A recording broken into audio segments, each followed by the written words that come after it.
Giselle. I'm so glad that you're here. Thank you for coming. I'd like to start by asking you to tell us a little bit about yourself. Okay. As you said, my name's Giselle.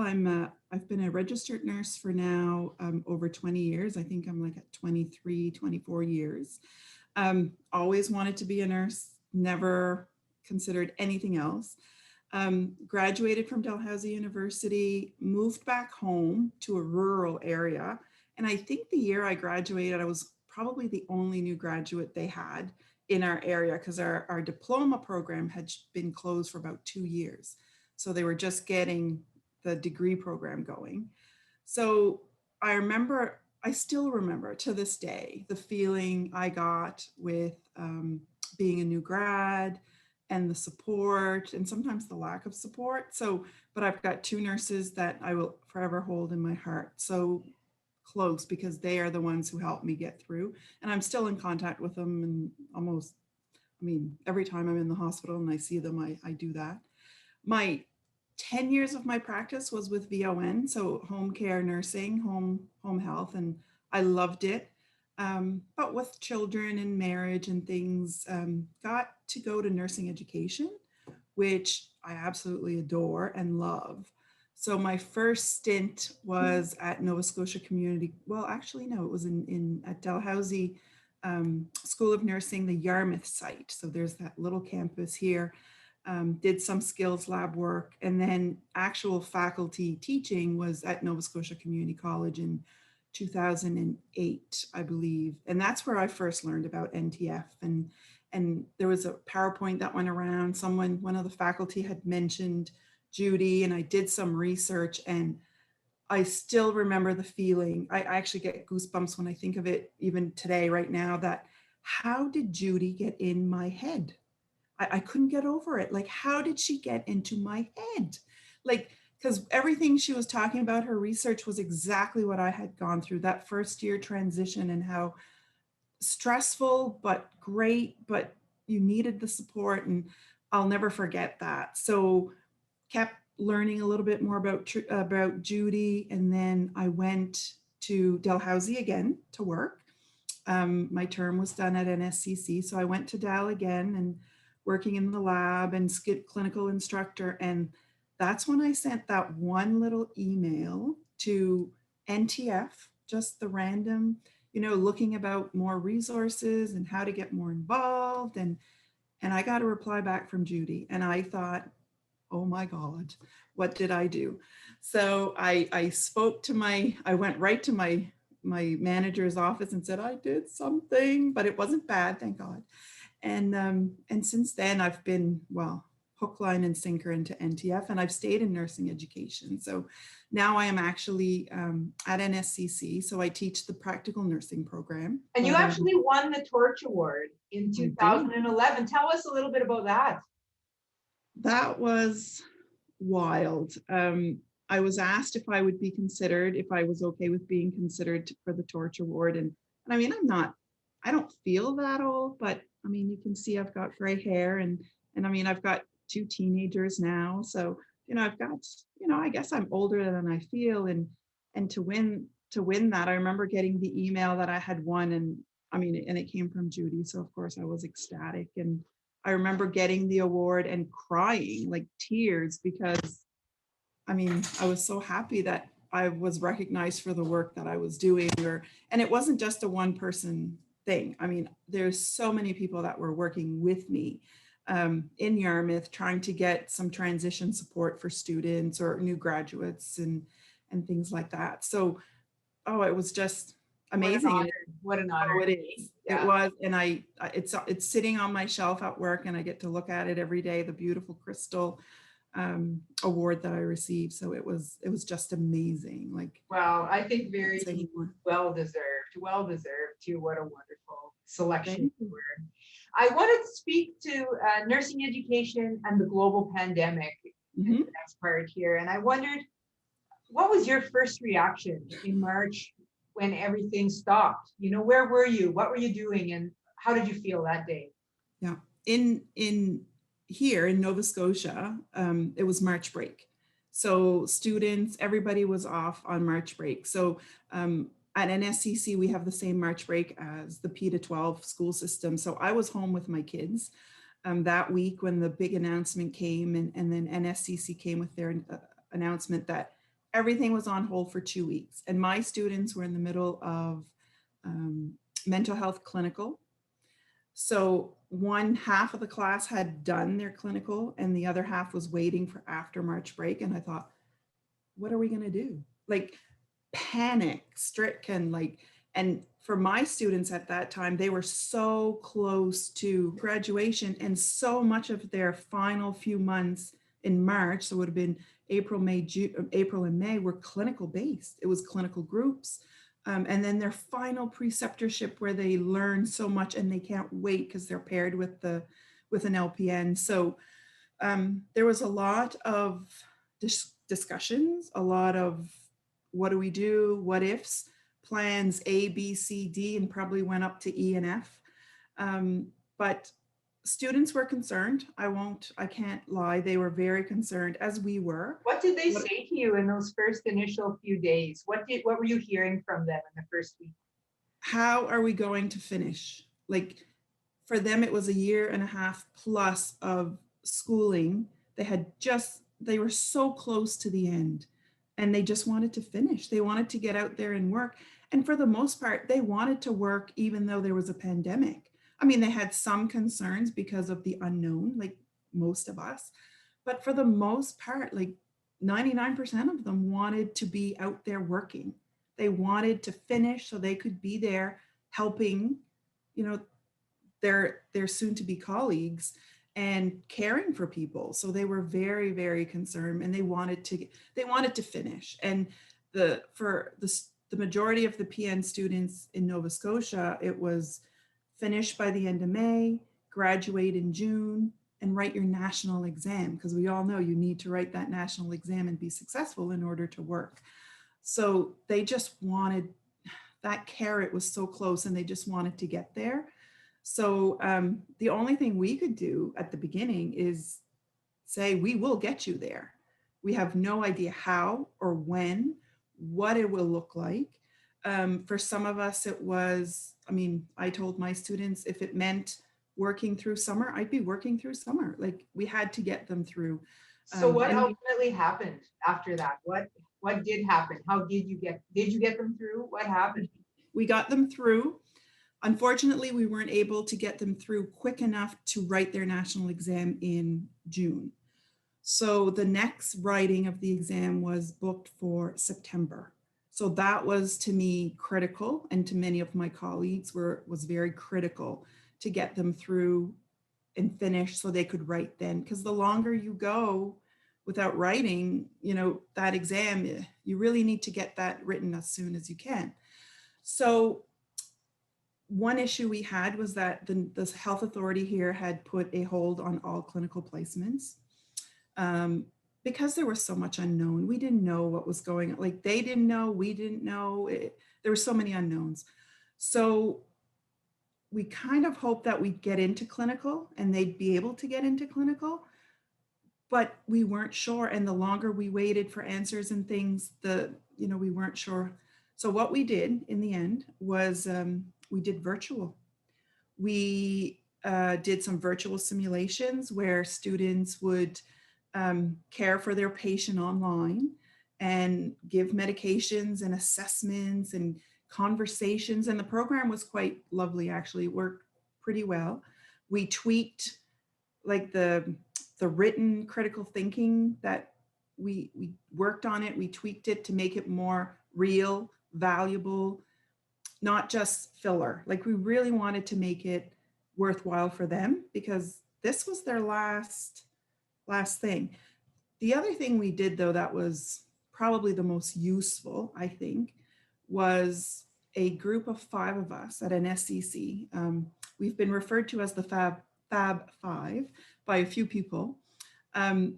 We got together, we volunteered. They were looking for volunteers to prepare online simulations that would be faculty led. So not videos per se, but actually meeting online via Teams and discussing cases and things like that. So for 2 weeks, the 5 of us, along with simulated patient educators from Dalhousie University. There was 3 of them that worked with us to develop these cases, these case studies. And we worked almost day and night. It felt like it at the time. We were on Teams meetings almost, well, all day, almost every day. But we developed these cases and we really wanted to develop something worthwhile. So, and what would the students be seeing? Like, especially as new graduates, what are the things, the key things we needed them to know how to deal with? So we had a patient who was a fall in long-term care. And you know what the CCA was there and found the fall, and what does the LPN who is working on that unit would do, up to even phoning the family member to say about, you know, to make them aware of the fall. They had to give a verbal report on that patient. So what, you know, because at this point of the game, these students would have been giving report in their preceptored clinicals, to contacting a physician. Then we had the chest pain patient, of course, there's always, chest pain is always a good one to do. The pneumonia patient who comes in, and also is an uncontrolled diabetic starting on insulin. So there was some teaching involved, looking at blood work, renal failure. We also had a patient who was transgendered. So we had that one was so well done. It was incredible. And Dalhousie's, the people helping us from Dalhousie were amazing. But it was a transgendered patient who had transitioned to female, but still had her prostate. So, and needed a TERP. So that whole scenario. So it was, of course, having the issue of being transgendered on the unit, and the nurses, you know, talking and forming a relationship with the patient, but also the medical, you know, the post-surgical way of looking at things and what could happen. It was all sorts of things like that. So we took 2 weeks, organized it, pictures, scenarios, what ifs, what types of assessments do you do? And then we did 2 weeks of with students online, and we'd share a little bit of information and then they'd share stuff and then we'd share more information. And it was amazing. I mean, it wasn't as great as clinical, but we had to do with what we had to do. And we actually did a survey prior to the experience and after the experience. And the first survey, I mean, it wasn't very positive. Students wanted to be out in clinical, but we couldn't do it. It just was not possible at the time. And our goal was to get them graduated in August to write this exam, their national. And the post survey was amazing.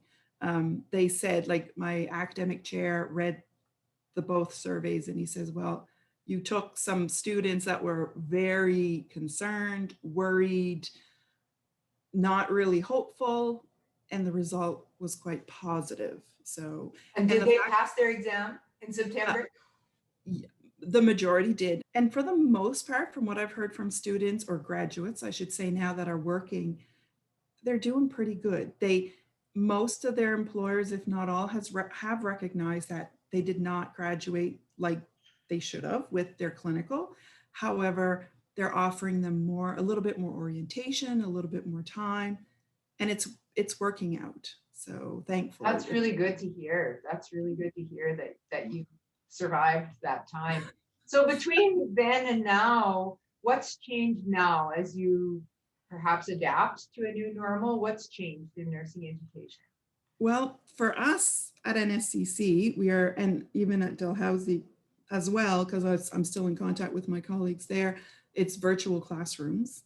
No more being in the classroom and seeing all those faces, which can be, I've found, is very difficult in the sense that I can't see the look on their faces when, oh, they're really not getting that, or the light bulb that actually goes off.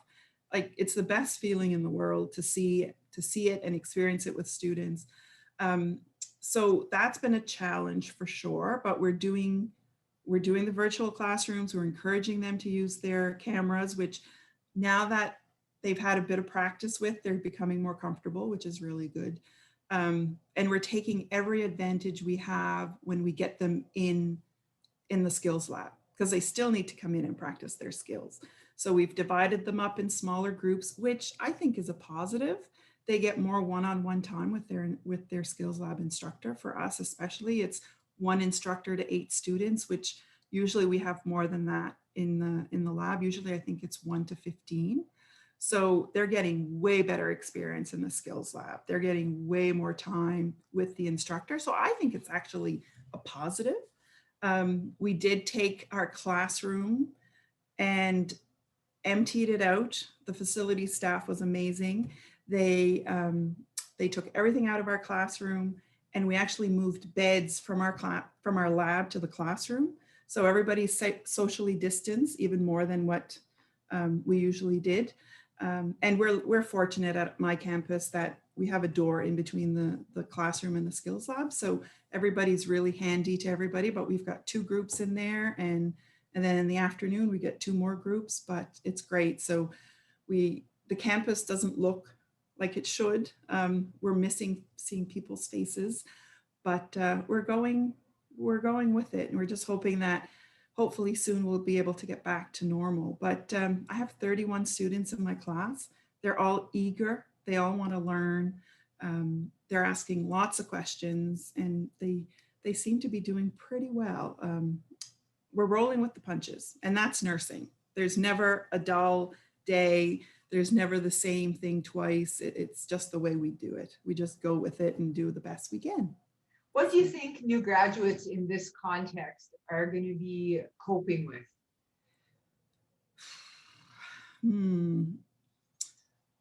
I mean, there is added stress, that's for sure. It's hard enough to be the new graduate out in there working, but to add, the layer of extra PPE and a lot of unknown, like we don't know what this pandemic is going to, when is it going to end? But there's certainly an added stress for them, for sure.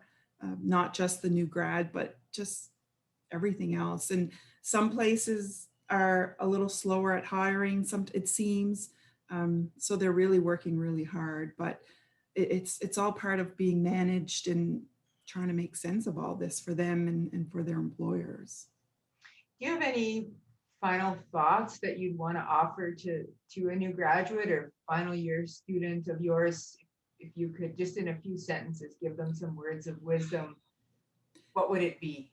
The biggest thing for me is they need to find a mentor, somebody, and it's not somebody they even have to work with every day, but someone they can talk to, bounce things off of, and just be there for support. I have a few graduates, and when I do reference checks, they call me for references. I'll say, this student's going to do, or this graduate's going to do well. They just need somebody to mentor them for a little while, to be there for them. And it makes such a big difference. Having someone they can rely on and talk to. It is such, I look at nursing and how much it's changed since I was a new graduate and what it is now. And they are going through so much. The acuity of the patient is so much higher, especially in acute care. The complexities in long-term care. You've got residents with many different conditions, younger residents, different things like that. So it's difficult. It's challenging. It's still the best profession out there. I will always say that. I love the fact that I'm a nurse, and I'm very proud to be a nurse. But really mentoring is a big part, and asking for help. Nurses sometimes they think they can do it all, and most times we can, but we need help too. And not to be afraid to ask the questions. Like if you're unsure, you ask, and you always, it's to find that area where you fit to in practice. So you want to work somewheres where you feel valued and accepted and supported. So, and if it's with a mentor, it's a mentor. If it's, with a good group of nurses, and even, CCAs are great assets, and the RNs and the LPNs, they have to work together. They're a team. So it's probably that, asking for help, having your mentor, and knowing that there's a learning curve. There's a learning curve. and those honest to goodness butterflies in your stomach are real and they will go away eventually. So I don't know. That's Well, my thank you. I think those are just, I mean, really solid words of wisdom that we all need to hear, but especially for the new grads, to find a mentor and to ask questions, really key advice. Thank you, Giselle. Thank you so much.